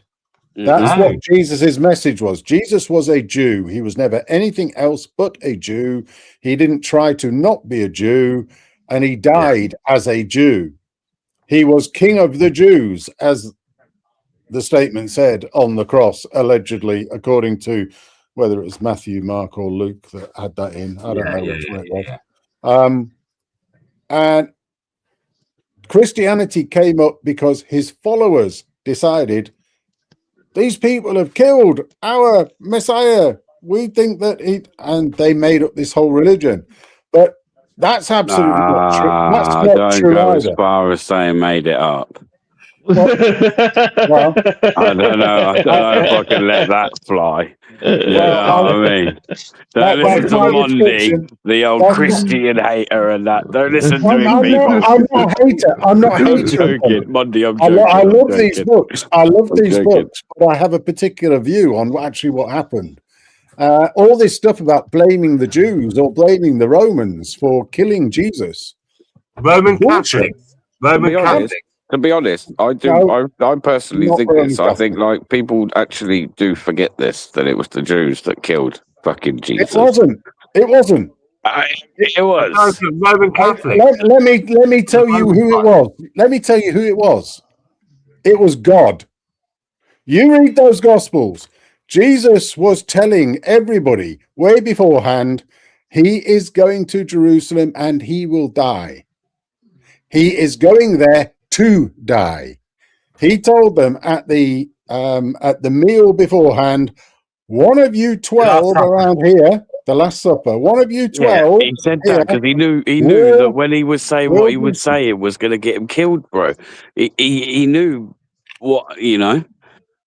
That's what got him killed. It's not that God killed him. No, God, according to those scriptures, God was who had to sacrifice himself because Jesus was God. Yeah, he did. He sacrificed himself through spreading the word of God. And he had to sacrifice himself to, in the terms of the Christians, to absolve everybody else of their sins. That's why he was there in the first place, according to those books, if you believe them. But humans have turned it round. It was the Jews that did it in exactly the same way that God hardened the heart, Yahweh hardened the heart of the Pharaoh to prevent him from not allowing the Jews their exodus until God had taught the Pharaoh a lesson, because he's a vengeful, wrathful, jealous bastard. So, you know, there's a lot of ways of looking at this. No, I agree. I say this to many people. I do say this to many people, like, you know, when people want to talk about and criticize other religions away from Christianity, they talk about like the way people decide to see the book. Yeah, there's many different interpretations of how somebody might see something. It's the same with Christianity. I think I could read the book, you could read the book, and we could both see certain things in scriptures and take that message in a different way. Yeah. You almost come to your almost a kind of own understanding of what. Exactly. I just made up my own religion. My interpretation of it is making up my own religion, which is exactly what I just did. So the religion of Monday is now out in the ether. I think you're all dirty sinners and you're going to burn in the lake of fire. No shit.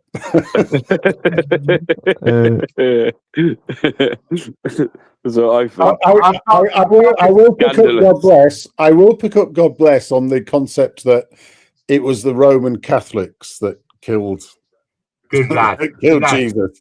Why did you do that? Why did you do that? Because the Roman Catholics didn't come around until 350 years later. Okay, right. So I'll pick up on that. Like, not for tonight. Well, I did see this guy a few years ago. I have to search to find it. And he shows you something. Indeed. You can't see it. Unsee it, rather. And so the Roman Catholics brought out this thing about they created the Muslims to contradict and annihilate the Christians. I know it's a big thing, big statement for me to come out with right now. but I will find it and I'll repost it. And when you see this guy, how he explained it all, like things like Baal, Baal, which goes back to the what do you call it? Pre Yahweh. It's one of the pre Yahweh names of God, or one of the gods. So there was Baal, there was El. Yeah. Yeah, just everyone can choose to take it how they will. Like I say, Yeah. Mondy's got his perspective Religion. of how he thinks Religion. things happened. I've got my You know? religion. That's I'll tell you what. How the hell have we gone from I think you're right about the integration? whole sacrifice thing. I just think the sacrifice thing was more to do with the fact that as he would spread the word of God against the Jews, the Jews were never going to be okay with that. That was always the outcome was always going to be, you know what I mean? You're always going to get the chop for that. We're never going to last long. So that was where the sacrifice come from. So again, it's just, that's how I see it. You see it your way. I'm sure someone else reads it and would tell me actually I'm different. Yeah. Certainly some scholar would tell me actually we're all wrong. But Look, even Tommy Robinson, when he's got a threat against him, he leaves the country. He doesn't go straight into where he's going to get killed. Oh, stop. No. How we've gone from integration to religion so quickly. Fucking hell. I'm thinking. Like, whoa. and now we're going to turn the page. Yeah. Sorry, can we go to page 20 in your inbox, folks? It's Lord is our saviour. All together now. Play the music. Play the music, DP. I mean, baby, sorry. Play the music, pal. Yeah. I tell you what, back in the mid-'80s, I went to Paris and I actually went to the Arc de Triomphe. And it was closed at the time. So I went to a little church. Guess what? When you drive around there, you're not insured. Did you know that? I went there a couple of months ago. Not the Arc de Triomphe. What am I on about? I was drive around the Arc de Triomphe, you're not insured. Yeah, I got that wrong. Why would I go to the Arc de Triomphe if I was thinking it was a church? What's the church called that burnt down? The really, really, really well known one. Notre Dame. I went there. We went there just before it burnt down, and after it burnt down, I was only there a couple of months ago, a couple of weeks ago, and it was a migrant worker got blamed for it. Right. Sorry. Well, absolutely stunning building, but it wasn't open on the day that I went around, and it's like, okay, because I wanted to see what a French church was like. What's it like? So I went into another one that was just around the corner from there, and I sat in there, and it was the difference. It's like our English churches are like punk rock to this church in terms of the hymns. It's the equivalent of punk rock versus classical music. The French music was the most unbelievably boring that you could imagine. It was like being in a lift, you know, a 1980s Debenhams lift going up. I don't know what your comment means. I don't know what the whole cornetto thing's about. I'm going to be honest. I gotta go. Right, there. I gotta go, mate. Right, mate. Cheers for coming up. Yeah. Yeah. Thank you very much. Thanks for kicking me. I'll be that pissed. Right. God bless. God bless. God bless. Me up, bro. He sounds absolutely mullered. Absolutely off his face. I bet there's another one that's mullered as well, Rob. Bet Rob's had a few. Anyway, if you've been to France, I think your Judas says, who would want to go to France? It's a shithole. Who would want to go to France? The fucking French. I love the banter that we have with our close neighbours. I think it's fantastic. And a lot of other people don't understand it. It's like, to be honest, well, actually, I think they hate us. I think the French absolutely hate us. And, I don't think the majority do. I think think the they've got the government same. does. I think they do the same thing with us. You know, they take the piss out of us. We take the piss out of them. Just like the Scots and the English, we take the piss out of each other. But it's the Scots. Some Scots really do fucking hate the English, but not all of them. It's like, I don't know. I reckon the French hate us, and after this, just doing nothing about this migration things like payback. The French, come on, the French are lazy fuckers though, aren't they? Come on, they're super lazy, man. are they? Like that Mickey. Oh, of course they are. You know, it's that Mickey Flanagan joke yet again, isn't it? It's you know why they eat snails? It's the only fucking thing they can catch. I agree, Rob. I agree. You know what I mean? That's why they eat snails. And Lazy fuckers. that's why they only eat the frog's legs, because they only take one of them so they can catch the other one and eat that at a later date. Is that right? Yeah. It's just French. You know what, Monday? I've got family, right, that lives in America, right, and there's only two ways you can go there. So you can go from Manchester to JFK. It's one of the or Miami. And then the other way is you go from Manchester to Paris, right? And I was offered that flight. I was just like, no, I'd rather pay more. I'm not going to fucking France. Fuck that. Not a chance. So yeah, I chose the other flight. Yeah, I won't step foot in France, man. Fucking hate the French. I gotta say, I like France. I do like France. Monday, you've gone down in my estimations, pal. I apologize for that, but never mind. Right. Hold on. I'm just unsubbing Monday. Sorry, pal. What, I've gone down from 2 to 1 now, have I? Fucking hell. Fucking French. You can't do that to me.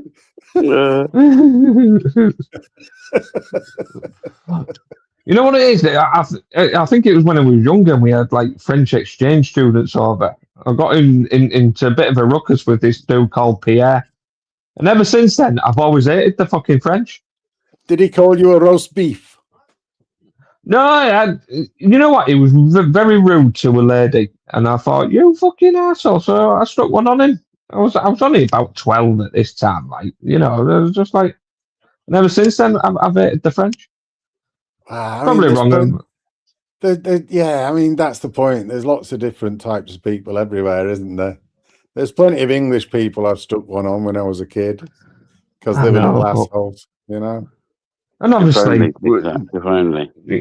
You know, the run away from wars as well. You know, the little wet wipes out there. They did roll over rather. They did roll over rather quickly in 1939, didn't they? Yeah.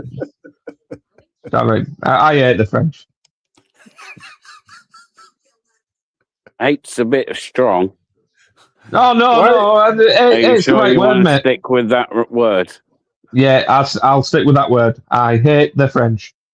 Right, okay. So the question comes, so why do you hate the French? The answer is, because they're fucking French. Why do you think?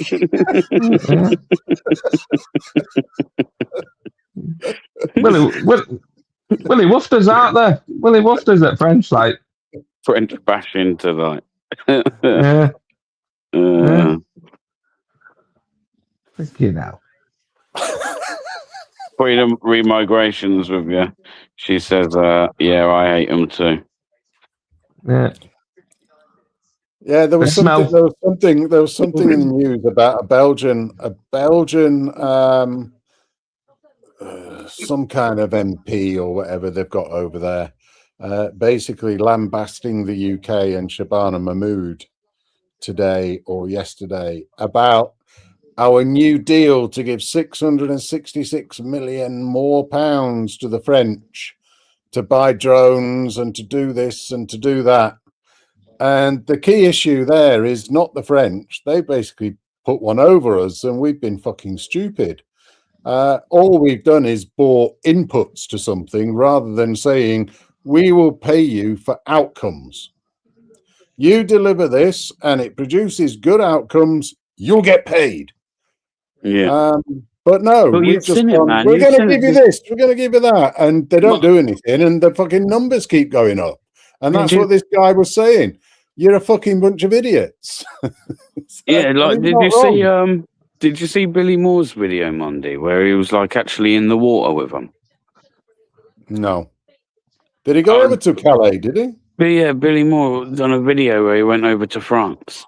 Right, And he okay. goes over to one of the boats, like it's mad, bro. He actually goes into the like water with them and that, like all the kids and that families are kind of stood there crying because they've been left behind while all these males have jumped on the boat and left them. Has he got his camera as well? Yeah, Yeah. So it's is it- about I really mean- good. It's really, really good. Like, I mean, actually. Billy Moore's only 3 foot tall, and he's prepared to go into the water, to the fucking boats, with his camera up in the air, holding it above his head to stop it from getting wet. And the fucking 17-foot tall police over there are standing watching, going, it's Yeah. too dangerous. That's what they were literally doing. There were some even in the water, just stood there doing nothing, and then the rest were just stood on the shore, just watching them, It's like fucking just seeing nuts, them isn't off, it? basically, just literally seeing them off. Now that and it's come on, why are we giving any money where like there's literally loads, and that ain't just the only video, but like that's recent. So I thought I'd mention that where there's videos of just the police doing nothing. The police is completely like agree. ushering them onto coaches and off of coaches, and like it's they're literally facilitating it and helping. I completely agree, which is why I say none of this money should be going for inputs. It should be, if you achieve good outcomes, you will receive this money. You can spend it how you fucking wish. We don't care. But we'll pay you money to stop these people from coming to our shores. And if they don't, then so be it. We don't pay them anything. Because it won't be any worse. Yeah, GC's apparently saying that apparently once in water, police can't touch them. Well, they were able to touch them before they went in the water. This is my point. Like, they've literally watched them walk. They're there. All they've got to do, if Billy Moore can get himself over there, right, and be like, right, I'm going to go to France today, and then gets there, and like one of the first beaches he goes to, and he gets the footage that he did. I mean, obviously, it's not hard to find them. So the police should be able to stop them before they even get in the water. Like, but I've seen them. I've seen videos of where they're literally ushering them off of coaches, and these coaches have turned up. Again, where's the coaches come from? Who's putting the coaches up over in France to pick loads of migrants off, drop them off to near the shore on a morning so they can all go get their small boat? This is a lot deeper than people realise. Once they're in the water, BBA, they the French Navy turns up, hands them out all these life jackets, then escorts them to the halfway mark. They've contacted our Navy or our Coast Guard, who turn up, they pass them on, and before they actually pass them on, they ask the UK side to hand back the fucking life jackets so they can use them for the next lot. Yeah, of course they are. Well, I see it when I went to Ramsgate. Like I say, I don't know, people with the chat have probably heard me bag on about it, but all I can say is, even though I knew it, it's a bit different when you see it like firsthand and the operation of how it was working down in Ramsgate, yeah. And it's like, we get told that it's like this mass uncontrolled migration, but the reality of what I see was everything was very controlled. It was very planned out, and it was like, if you had a plan, yeah, you'd set up some kind of plan out and you had it in motion. It was like exactly that. It was like everything was working like clockwork, like it was meant to, like it was planned to. There was nothing uncontrolled about it. We were watching on the Marina app, and you would see these French boats coming so far. What is it, like 12 miles? I think 12 miles out from the British, like our shore, yeah? 12 miles before you get into French waters. So they're like meeting them at that line. Our border force boats are going out there, spending about an hour out there, and then coming back with all these migrants on. So Yeah, what but they've you been don't doing is they've realise. been helping them transship them onto these border force boats and bring them back. That isn't uncontrolled. The uncontrolled would be loads of little boats turning up on beaches, loads of people running off of them and just scattering, and having that repeatedly every day. That would be uncontrolled. But this is all very controlled. What you don't Like, realise, BBA, what you don't realise, I'm sorry, I've got to say it, but we're smashing the gangs. Fucking hell. the gangs are our two governments. Those two governments are the French government and the British government.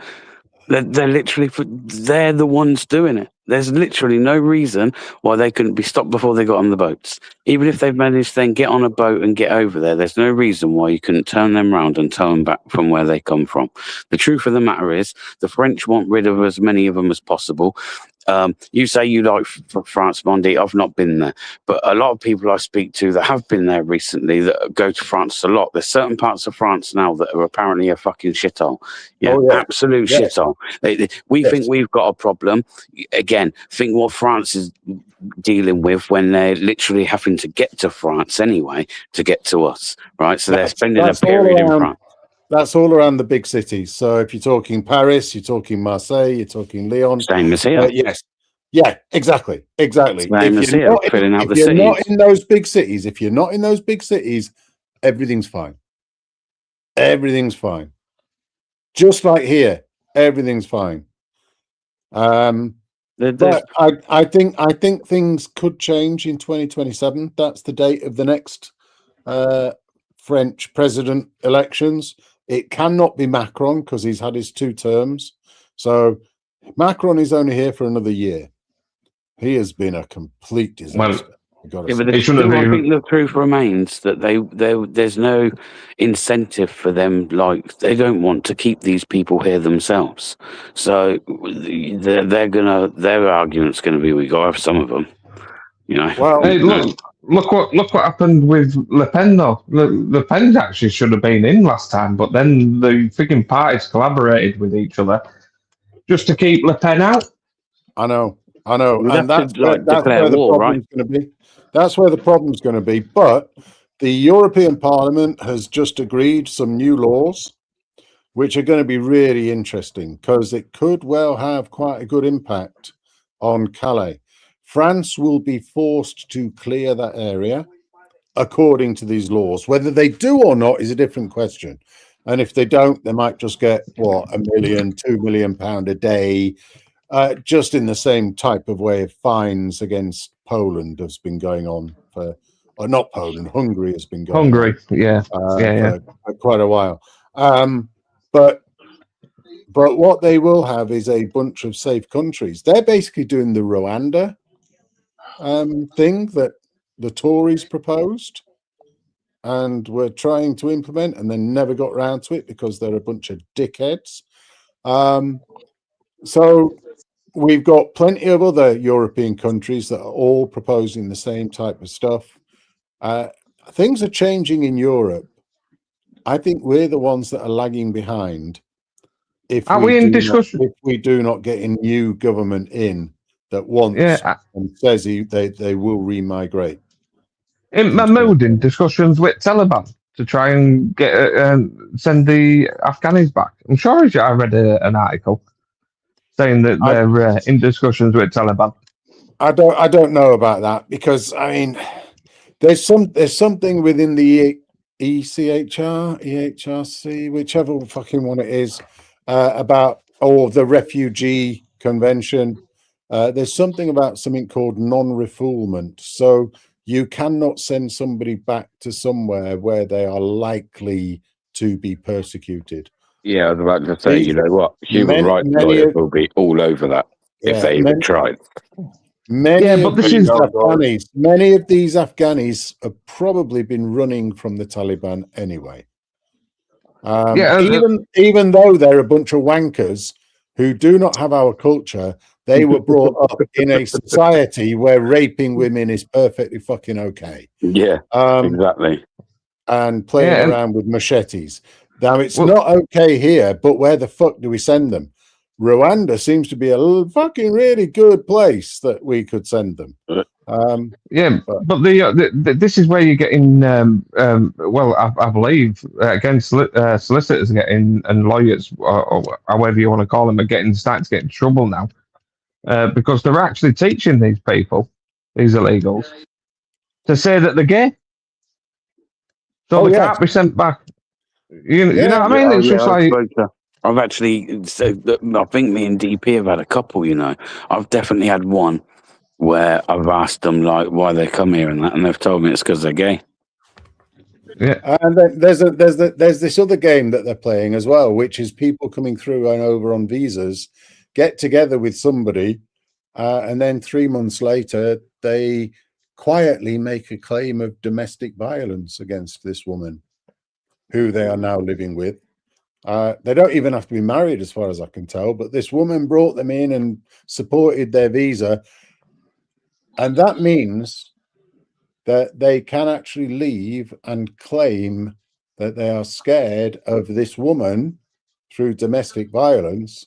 And because they were on a visa, they don't then have to go through the visa route to get their citizenship or their indefinite leave to remain, which costs thousands. That costs thousands.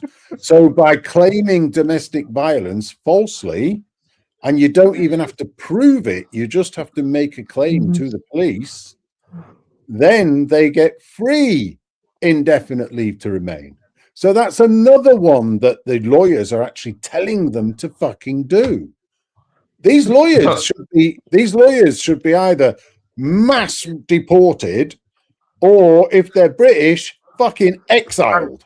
Can I just say one? Can I welcome Audited Australia or Paddle? What's up, bro? And There you go. and what's up, mate? And two, Karen's saying they need to prove they're gay. Fuck you, Karen. You can prove it. I'm thinking, unless Karen's looking for a job and she wants to be the one, like, you know, overseeing that process. I mean, I'm not quite sure. Yeah. Are you going to get your ruler out, Karen? How big is that hole? Could that actually take anything? You are How gay. lax is it? How lax is that hole? Yeah. Evening, Karen. By the way, You are gay. You must whip down your pants and get pumped. No, look, really good to see you. Good to see you, like, fucking hell. Comment of night, that Karen. Comment of the night. Well, they need to prove they're gay. Apparently, Germany has a deal to return the Afghanistan, and they are in the ECHR. I just don't know how many they'll be able to do. Because I think a lot of the people will just appeal and go, the Taliban are why I left, because I'm being persecuted by them. Well, the first we had this discussion in Discord, didn't we, Bear? You know, because the first excuse that they come up with, right, or what they said it was, these guys were interpreters for when we was in Afghanistan, right? There's only so many freaking interpreters, and also, how long since we've come out of Afghanistan does that rule set actually stand up? You know what I mean? Is it 5 years, 10 years, 15 years? When was Afghanistan war? It was freaking ages ago, wasn't it? Like 20 years ago. Where are their wives and children as well? I think it finished in about 2013. I was still going, but most people pulled out about 2013. Yeah, so, you know, why everyone can't be an interpreter that we used in the war. It was It weren't all about being Don't you remember? interpreters and that, were they? Some were just feeding information and, right, I don't know. I don't know. I guess what you would need is you need people that were there serving and can probably speak firsthand about that, to be fair. I think it was under Biden in 2020 or 2021 when he just pulled everybody out at the click of a finger and left them with billions of pounds worth of Western military equipment. Wasn't it? Yeah. Yeah, it was just prior to Trump coming in, because he cracked the shits over it. So it was the Biden administration that left all that stuff there. Yeah. Yeah. We've got a thing going on in Australia over that still now. We're getting fucking one of our war heroes being prosecuted for fucking murder in Afghanistan. It's A pretty big in lot of them Australia are, at the moment. a lot of them are Sudanese, is my recollection. We've never even been in Sudan. Australia. I mean, that guy who's being sued, he's your top number one hero, Big up isn't he? outlaw. He's He's not been been sued. He's been prosecuted for Yeah. 5 unlawful killings, 5 murders, which each carry a life sentence. So What are your views? What are your views on the actual evidence that they've got? From your understanding, of course. my views are, well, you go and give people money and tell them to tell you something. Normally they'll say what you want them to say. Yeah. You know what I mean? Especially if you've got a Keir Starmer like Director of Public Prosecutions in place who wants to make a name for himself on the global stage. Well, look at it this way. They spent 319 million just on the investigation already over a 4 or 5 year period. They've actually gone over to like the AFP, which is Australian Federal Police, and there's another organisation, OIS. I'm not sure exactly what it stands for, but they do investigations for this. They've gone over to Afghanistan and they've spoken to the Taliban. They've paid the Taliban money. They even sent flyers out with a picture of him saying, "Did you come across this soldier in Australia? We need information about him, blah, blah, blah." That's how much of a witch hunt they're doing over this guy. What happens in the theatre of war should stay in the theatre of war. You know what I mean? What happens on the footy field stays on the footy field.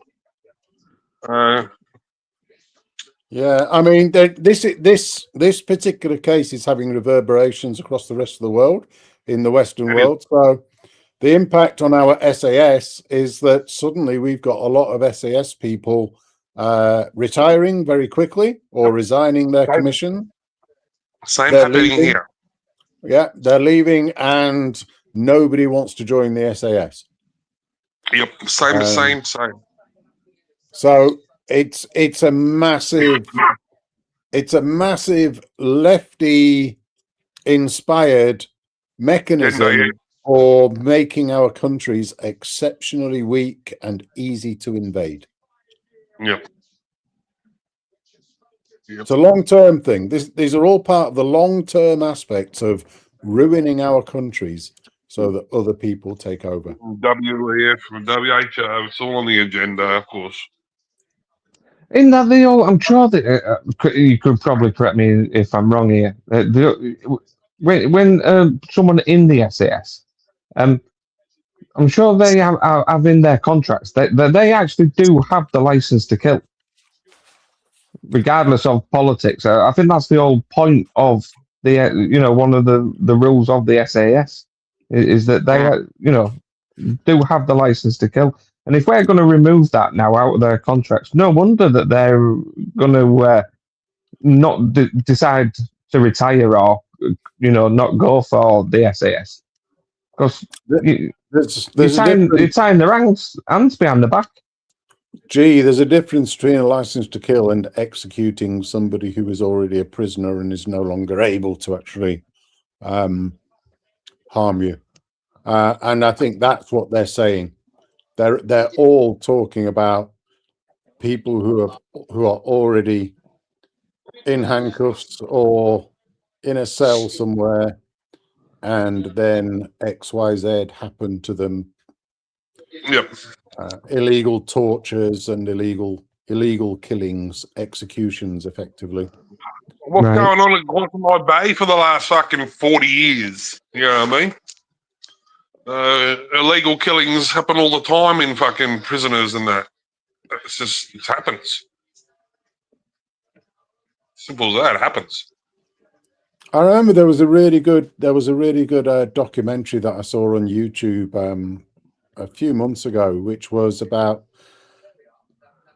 how the German prisoners of war were treated in the UK.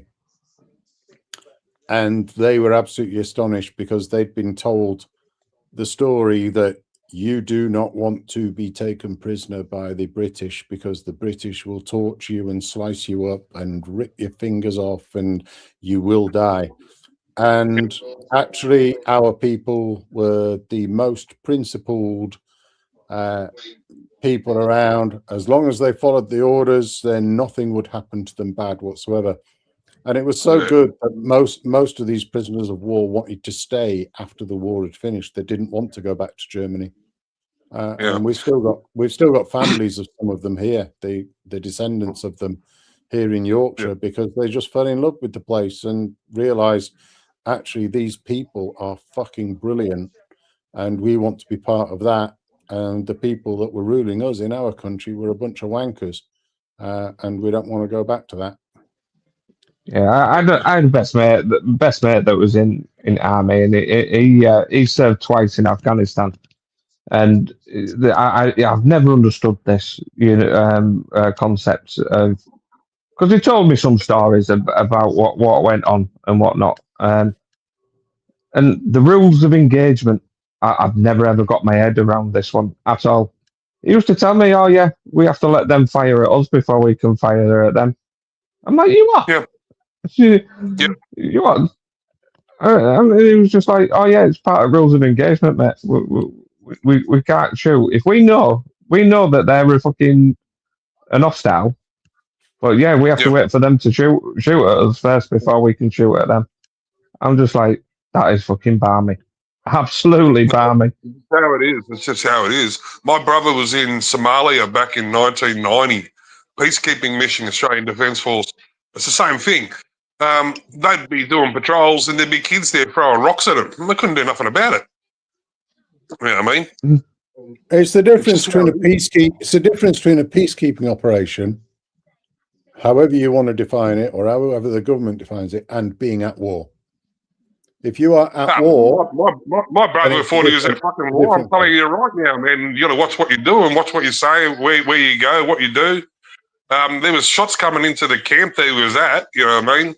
He was telling me most of the time it'll be all right until about 6 o'clock, 7 o'clock. Last prayer would happen, and next minute there'd be just random shots coming towards their fucking base. You know what I mean? They'd say they were at war. But that's under a peacekeeping operation. Your government has to actually say, we are at war with that country. When you're a peacekeeping organization within the United Nations type of thing, you're usually in between the two warring parties. And frankly, one of them or both of them hate you because you're stopping them from either invading the country or defending their country from the invaders. So you're in the middle. You are but you're not at war. Yeah. If you know anything about Somalia, back in the 90s, there was like war, what are they called? Tribal warfare, fucking, you know what I mean? Just war, different, what are they called? Fucking warlords. That's it, warlords. There was fucking 4 or 5 different warlords all fighting for control. Yeah. America were involved. Remember Black Hawk Down and all that shit? That was a shit show. Yeah. You know what I mean? The kids are against you. Everyone's against you. You know what I mean? Yep. That's the danger of trying to be a peacekeeping force, trying to keep the peace. It sounds like being the police, and everybody fucking hates you, doesn't it? Yeah. Brother's telling me a story. They were doing searches for weapons, so they're going hut, hut, hut, and they're kicking the doors in. So they just walk straight through the houses, and they come into this one hut. Okay. Talking of weapons, like again, where people have gone over. Yeah, knives, swords, you know what I mean, things like that they were using, you know what I mean, to run around in Somalia. Yeah, but they're using them. Like, so, like, for instance, some of these content creators here have gone like over to France, and gone to like the camps and stuff. And there's been like footage and witnessing stuff as well, where these people have got all of this stuff on these camps. I don't believe that none of these people are bringing this stuff over with them: guns, weapons, machetes. Do you know what I mean? Probably they are. But I'll go back to the story. They come into this house, it's like his patrol. there's this one student, Somali guy sitting at the table, and he's not moving. And they kicked over the fucking. They searched the table. Underneath the table were fucking bags of heroin. The guy was a heroin dealer in Somalia, and their fucking NCO or whoever was in charge of them, the brothers' fucking platoon, just turned around and said, "Leave it alone." That's his fucking way of life. That's how he makes money. We're not here for that. We're here for weapons. Yeah, they just left it there. Well, fuck me. But yeah, that's their job. I thought it was like fucking, nah, mate, that'd be flushed down the fucking toilet. Right, Yeah, we've got different laws. I mean, is it right? Is it right for us to impose our morals on a certain other people and laws on them? I was like, I'd be of the same mind as your NCO guy there. Yeah. It's like, no, we're not here for that. We're here for certain things. But you gotta think of the point behind it, man. Like fucking, you got a warlord or some fucking idiot running around with a fucking machete, and then you got some bloke giving out fucking smacks of fucking heroin. It's just fucking, you're killing people anyhow. Well, you're not necessarily just doing that, because there's a reason why you went into that place. You had these ideas. Selling the heroin gets a lot of money to be able to buy guns and buy machetes and whatever. Exactly. But that wasn't their job. No, it wasn't. And that it's really difficult. You're in a peacekeeping situation, not a war situation, despite the fact it's a war going on. That's why I don't think that we should be involved in any of that shit. They want to fucking kill each other, let them kill each other. Then they threaten us. We need to be strong enough to then go in and go to war with them. You think most of the time is Western countries are going in to help these countries. It's for an alternative motive. Whether it be oil, whether it be heroin, you know what I mean? You look at Russia, when they were in Afghanistan. When Afghanistan defeated Russia, the Russians pulled out. Straight after Russia pulled out of Afghanistan, most of Russia had a heroin problem. All the heroin was fucking smuggled out of fucking Afghanistan, straight back to Russia. Yeah. And then after the Americans fucking pulled out, the same sort of thing happened there as well. There's a big surge in heroin in the States. It all come out of fucking Afghanistan. Yep. And that's the problem with fucking going in. Leave them people to sort out their own shit. Yeah. Because nobody likes the fucking police. And we like to act like we are the police. And I say we as in the Western countries, you know. I know what you mean, yeah. I'll say one thing the British has learned. Never employ or fucking vote for a freaking human rights lawyer to become fucking Prime Minister. Mm. How would you change our laws to prevent these human rights lawyers from just fucking twiddling everything round their fingers that makes it impossible to get rid of people that are dangerous to our country? How would you change it? Bit of a nasty question, because I don't even know exactly what these fucking laws say. Well, the thing is, the biggest problem that the UK has got is, well, so-called, is the ECHR, because it ties us in with other treaties, especially the Refugees Act. Yeah. Now we wrote it. Really, the majority of those treaties did the UK after the war. Now the problem is with those treaties, they were built for those times. They weren't built for modern times. So, when people say come out of the ECHR, I'm not saying there's two ways of coming out of the ECHR, right? And that's either you come out of the ECHR and you adopt a British British version of the ECHR, which 99% of it will be the ECHR. It just obviously with these loopholes cut off. Or the ECHR needs major reform.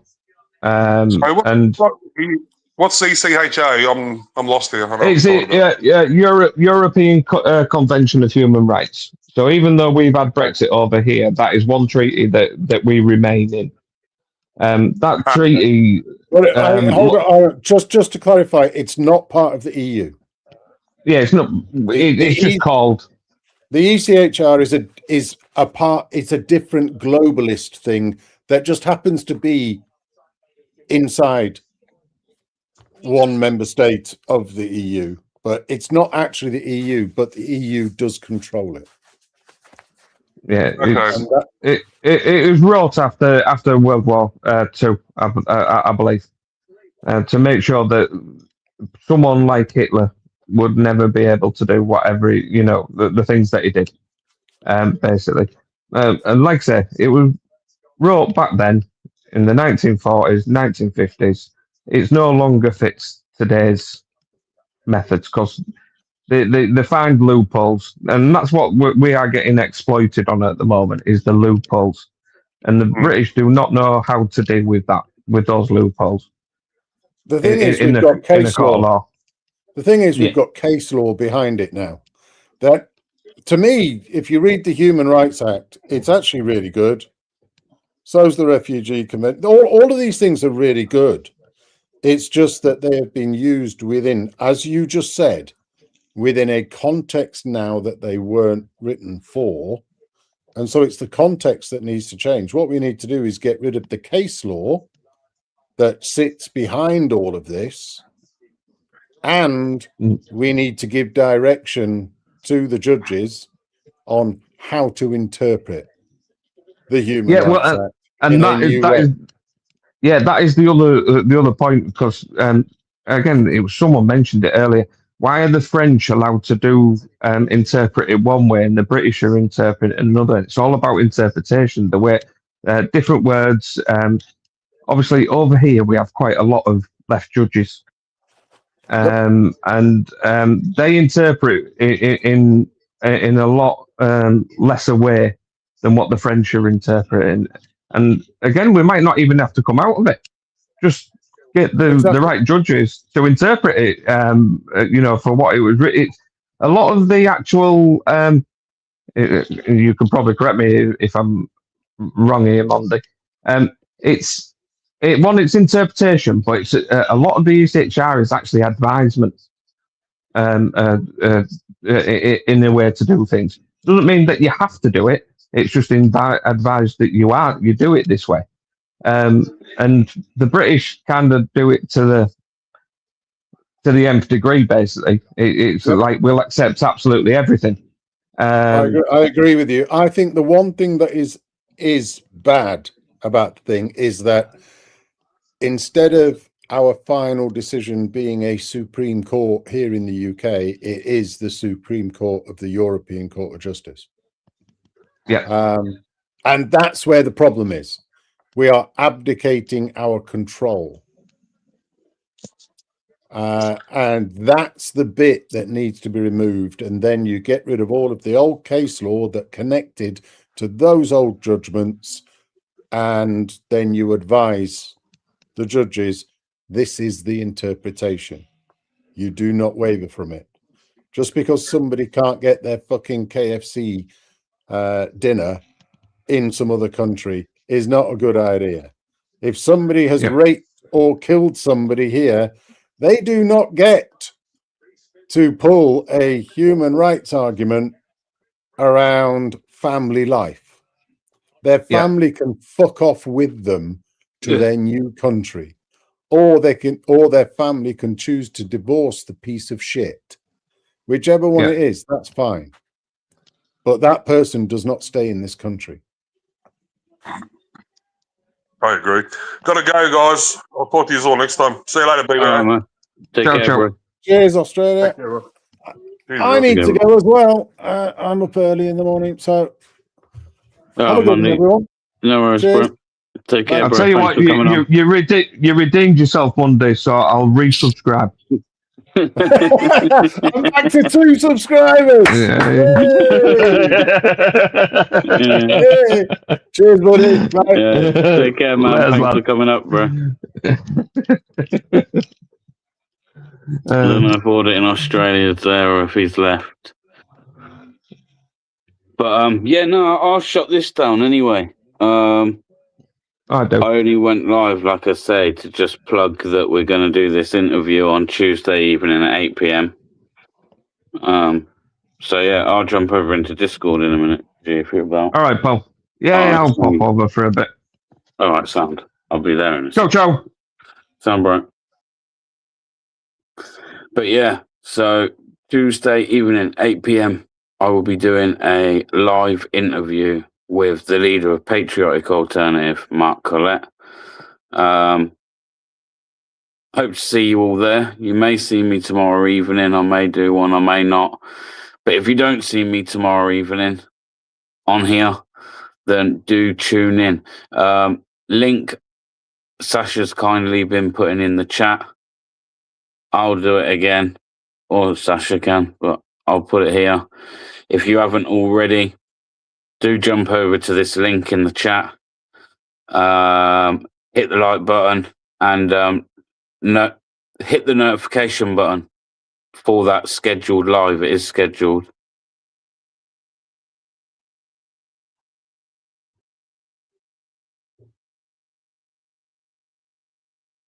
Sasha, I invited him on, to be fair.